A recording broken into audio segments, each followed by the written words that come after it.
My name is Colin Young. I'm a senior research scientist with DexMat. We're a startup company that is based on producing fibers, yarns, and films out of carbon nanotubes. We're interested in developing this into an e-textile material.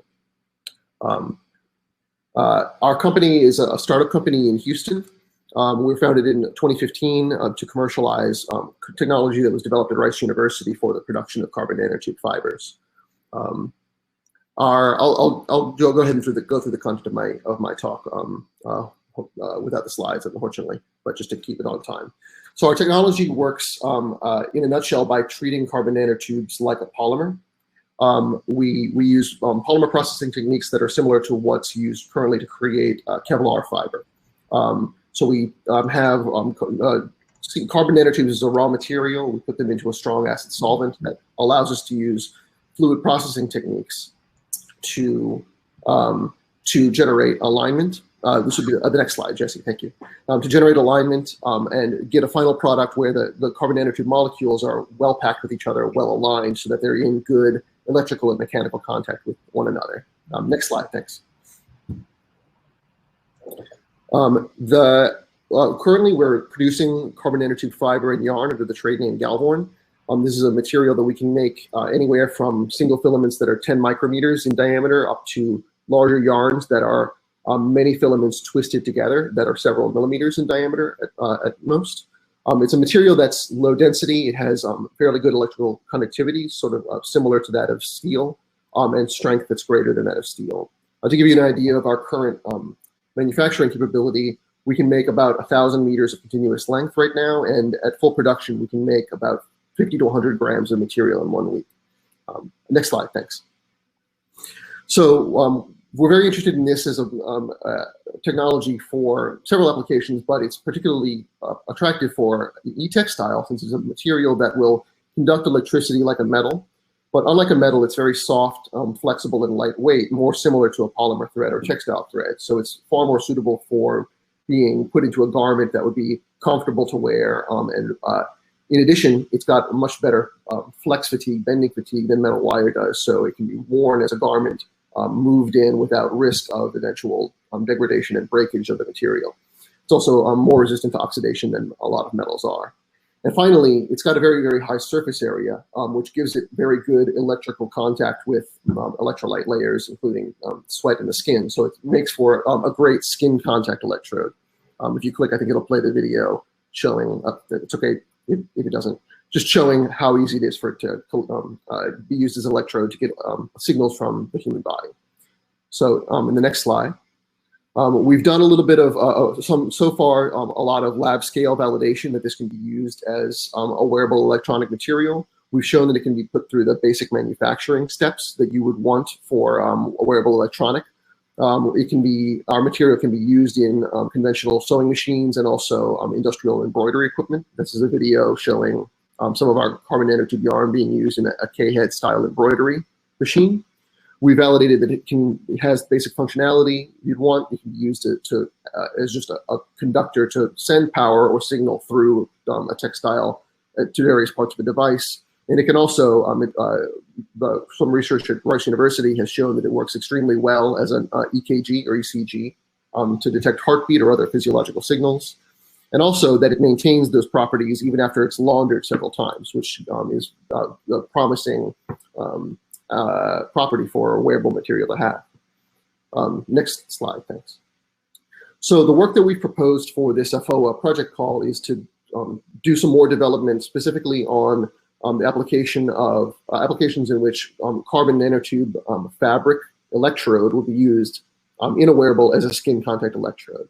That covers a pretty broad umbrella of applications that could be used in healthcare to get heart signals or other physiological signals from patients.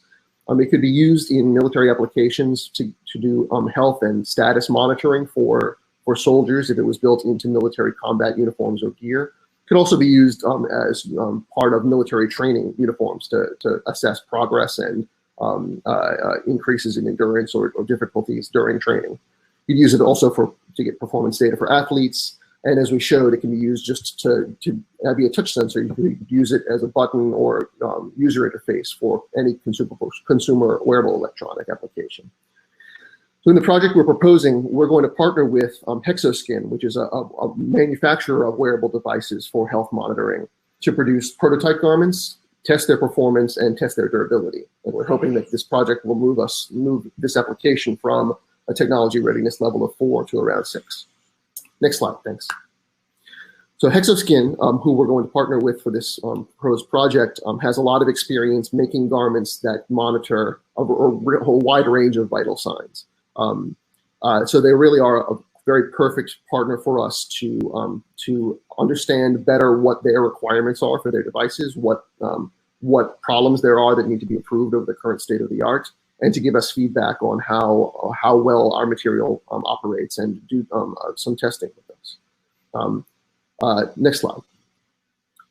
So the project, the work plan that we're proposing would start with DexMat using our ability to produce carbon nanotube yarns and some embroidery equipment that we've recently gotten to have for in-house prototyping, to first do some work further optimizing our ability to do carbon nanotube yarn embroidery so that we can be sure that we're demonstrating methods and settings that lead to very fast and reliable manufacturing of embroidered carbon nanotube fabrics. And then we would produce a fairly good number of patches with that technique that would act as standalone CNT yarn patches. We'd embroider them into a backing material that can be dissolved away in water. The next part of the project work would be we would want to perform abrasion testing on this material, which is something that we haven't done before on our carbon nanotube yarn. So that's information that would be good for us to have. We're going to do, for this project, Martindale abrasion testing, which is will be fabric on fabric abrasion, so that we can see how durable our material is, how that compares to other e-textiles, and also monitor whether there's any mass loss or CNT material shedding. Next slide. So once that work is done, we would send electrode patches to HEXOSKIN for them to incorporate it into their garments and make some garment prototypes. We do a few at first to get some initial feedback on how it's going from HEXOSKIN, and then have them produce, our target would be 40 prototype garments. Then they will put some of those garments through performance study, getting physiological data from human testers who are undergoing physical activity, compare that performance to their current devices, their current electrode garments. And furthermore, they'll take at least 10 of those prototypes and put them through very rigorous laundering tests, maybe as many as 100 wash cycles, to see whether there's any degradation in appearance or properties or performance. Next slide. So what we're hoping to get at the end of this project is to have demonstrated and then either be able to do ourselves or provide feedback and instructions to other manufacturers on how to use our material in a very scalable manufacturing process on industrial embroidery equipment. We'll have performed the first sort of standardized measurements of abrasion on our GALVORN carbon nanotube yarn products. And we'll have some direct comparison of how CNT yarn wearable electrode performs versus the current state of the art, and also how durable it is in a few of these tests versus current state of the art wearable electrodes. And finally, we'll have had the opportunity to get feedback and some guidance in how to develop this technology from HEXOSKIN, who's a current industry leader and potential future customer if we're able to develop our material to be suitable for this application. And then as a final slide, looking forward to how this will impact our manufacturing and AFFOA'S missions going forward. Our intention at DexMat is to be ultimately a supplier of this carbon nanotube yarn or carbon nanotube film to manufacturing partners in a variety of industries, including textiles. So we'll hope to be a producer of high quality carbon nanotube conductor products. And then ultimately we'll hope to partner with others to produce actual wearable garments or wearable devices using our material. So that's a way in which we hope to benefit from and also be of benefit to the AFFOA network and the broader fiber innovation network. That's all. So thank you for your time.